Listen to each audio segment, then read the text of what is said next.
सत्तर साहेब, रावसाहेब दानवे यांचा पराभव झाल्यानंतर उलटसुलट चर्चा सुरू आहे, काय प्रतिक्रिया आपली?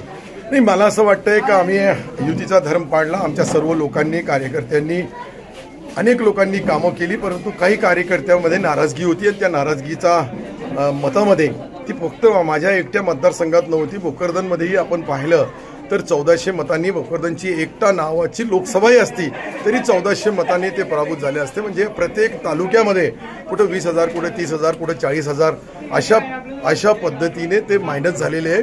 आणि जनता जनार्दनांनी, सामान्य कार्यकर्त्यांनी ही निवडणूक हातामध्ये घेतली होती. आणि सामान्य कार्यकर्ता हे डॉक्टर बाबासाहेब आंबेडकरांनी जी आम्हाला घटनेचा अधिकार दिला, त्या घटनेनुसार मतदार ज्या पद्धतीने मतदान करतोय ती सुप्त लाट समजली नाही. आणि याच्यामुळं मोठ्या मताच्या फरकाने हे कल्याण काळेजी विजयी झाले. पहिले छोट्या कमी मताने 8,000 मताने त्यांचा 2009 मध्ये पराभव झाला होता. यावेळेस त्यांनी त्याची पूर्ण जाणीव करून आणि जाणीवपूर्वक सर्व नियोजनबद्ध प्रचार केला. आणि जनता जनार्दनांनी या निवडणुकीमध्ये कल्याण काळे साहेबाला कौल दिला.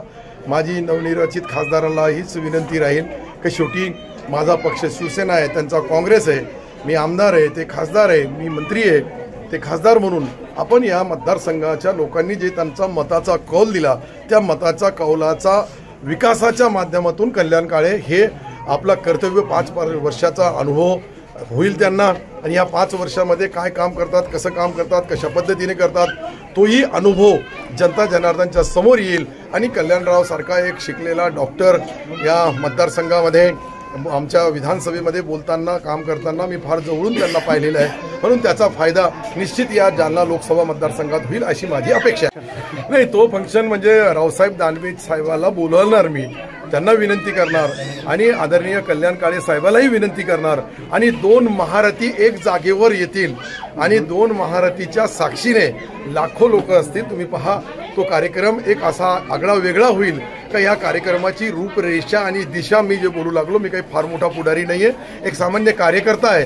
परंतु सामान्य कार्यकर्त्याच्या डोक्यावर असलेला ओझं आणि टोपी या काढण्याच्या पाठीमागच्या अनेक अडचणी आतापर्यंत.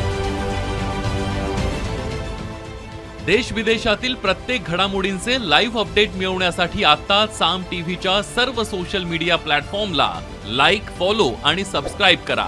तसंच सर्व नोटिफिकेशनसाठी बेल आयकॉन प्रेस करायला विसरू नका.